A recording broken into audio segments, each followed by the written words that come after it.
नमस्कार। पॉलिटिकल पांडे में आपका स्वागत है। जैसा कि आप जानते हैं कि राजनीति का जो जायका है वो काफ़ी सख्त रहता है कई बार, और कई बार कड़वाहट भी रहती है। लेकिन पॉलिटिकल पांडे में हम आपके लिए राजनीति की मिठास भी लेके आते हैं।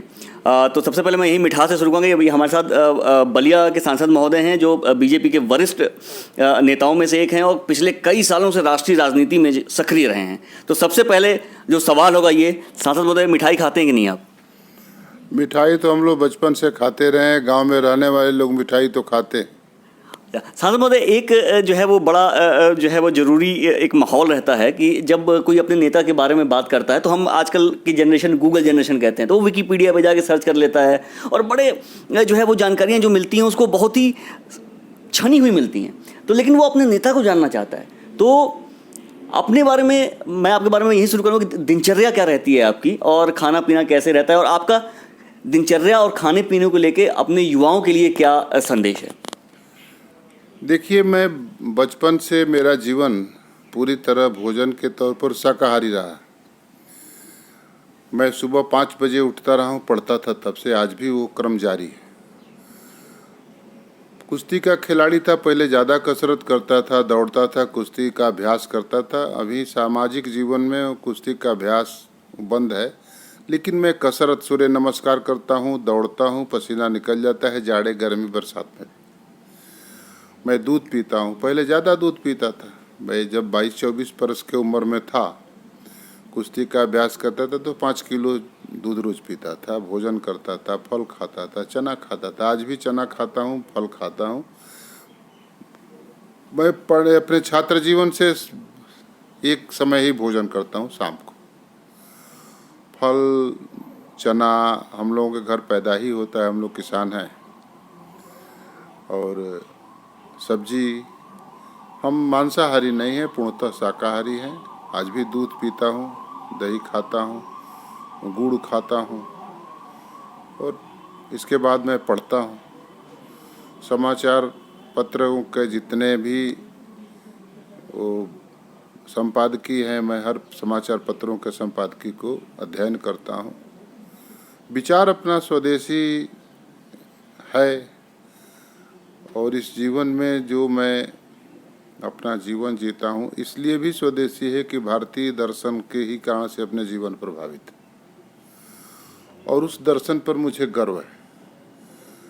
स्वदेशी जागरण मंच की स्थापना जब राष्ट्रीय स्वयंसेवक संघ ने किया था, मैं संघ के कार्यकर्ता के नाते मैं सांसद हो गया था, और हमको एक ऐसे महान पुरुष जिसको राष्ट्रीय ऋषि कहते हैं, दत्तोपंत ठेंगड़ी के मार्गदर्शन में मुझे काम करने का अवसर प्राप्त हुआ है। इस पर मुझे गर्व है, और उन्होंने जो भी मुझे मार्गदर्शन दिया है सामाजिक जीवन में, मैं उसका पूरी तरह पालन करता हूँ। आज जो भी हैं उन्हीं के मार्गदर्शन के कारण से हूँ, आगे भी मैं जो रहूँगा उन्हीं के मार्गदर्शन में रहूँगा, ये मुझे पूरा विश्वास है। और मैं कह सकता हूँ कि देश में गांधी के बाद को एक व्यक्ति पैदा हुआ है, उस व्यक्ति का नाम है दत्तोपंत ठेंगड़ी। विचार का व्यक्ति, देश और राष्ट्र, स्वदेशी, स्वावलंबन, स्वाभिमान, अपना भारत स्वाभिमानी भारत हो, स्वावलंबी भारत हो, सबल भारत हो, समृद्ध भारत हो, इसकी कल्पना जिनके मन में थी सामाजिक जीवन में,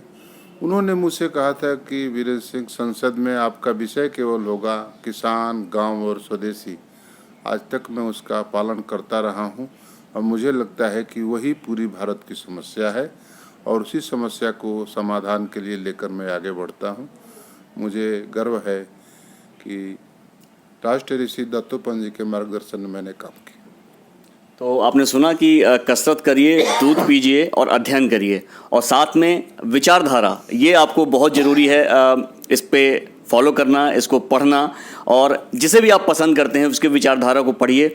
जैसा कि नाम लिया सांसद महोदय में, आप उनको भी पढ़ सकते हैं। बहुत ही बेहतरीन विचार वो लेके आपके जीवन में आंदोलित करने वाले विचार वो लेके आएंगे। तो भोजन और विचार, तो दोनों स्वस्थ रहिए, और स्वास्थ्य के साथ स्वाद का ख्याल रखिए, और मानसिक स्वास्थ्य और मानसिक स्वाद, इसका भी बड़ा जरूरी ख्याल रखना है कि आपको क्या पढ़ना है, ये आपको चुनना। किसानों के मुद्दे पे हमेशा से मुखर रहे हैं, तो आइए इनसे बात करते हैं। सबसे पहले थोड़ा अभी आजकल चला हुआ है बंगाल का मसला, तो बंगाल में क्या चल रहा है सांसद महोदय, ये बताएंगे। बंगाल हमेशा देश के राजनीति का वैचारिक केंद्र रहा है। भारतीय जनता पार्टी का कहना चाहिए कि वैचारिक गर्भनाल जो है वो बंगाल रहा है। पंडित श्यामा प्रसाद मुखर्जी, उन्हीं के विचारों से आज की भारतीय जनता पार्टी उस समय के जनसंघ से होते होते आज यहाँ तक पहुँचे। तो मैं कह सकता हूँ कि एक विचारों का द्वंद्व और उस विचारों के द्वंद्व पर फैसला, जनादेश इस बंगाल के चुनाव में होने वाला है। वो श्यामा प्रसाद मुखर्जी के विचारों से बंगाल सहमत होगा कि उन विचारों से सहमत होगा, या जो लोग सुभाष बाबू को तोजो का कुत्ता कहते थे उन विचारों से सहमत होगा। मैं जानता हूं कि सुभाष बाबू, श्यामा प्रसाद मुखर्जी, स्वदेशी आंदोलन के महर्षि अरविंद, विवेकानंद, ऐसे महापुरुष बंगाल की भूमि पर पैदा हुए हैं और उसी बंगाल के भूमि पर आज वैसे लोग भी पैदा हुए हैं जिन लोगों ने कभी सुभाष चंद्र बोस जैसे राष्ट्र नायक को, जो विश्व नायक होते थे, उनको तोजो का कुत्ता कहा था। आज वो लोग राजनीतिक तौर पर सत्ता शासन में भी रहे हैं बंगाल में और फिर शासन की कब्जा करने की कोशिश कर रहे हैं। तो एक वह विचार है और एक वह विचार है विवेकानंद का विचार, महर्षि अरविंद का स्वदेशी का विचार, और एक है श्यामा प्रसाद मुखर्जी का राष्ट्रवाद का विचार। एक तरफ वो लोग खड़ा है। बंगाल के चुनाव का मूल यही है कि किस विचार के साथ बंगाल खड़ा होगा।